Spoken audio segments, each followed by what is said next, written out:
هنوزم فکر میکنی یزد هیچ جای دیدنی نداره؟ بیا بهت نشون بدم. مسجد جامع جزو قدیمی ترین مسجد دنیاه و به خاطر مناره های بلندش خیلی معروفه و ثبت یونسکو شده. قهوه یزدی جزو معروف ترین قهوه دنیایی که ثبت یونسکو شده. همه دنیا به خاطر این قهوه میان یزد. اینجا پر از کافه های سنتی تو دل بافت تاریخیه. یزد بکرترین بافت تاریخی داره که پر از کوچه پس کوچه های آشتی کنون و کاهگلیه.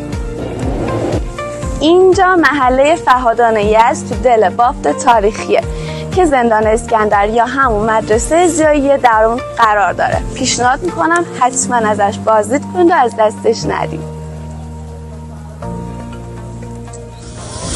آژانس دیدنیا برگزار کننده تورهای خارجی و یزدگردی توی یزده. اگر به سفر و یزدگردی علاقه دارید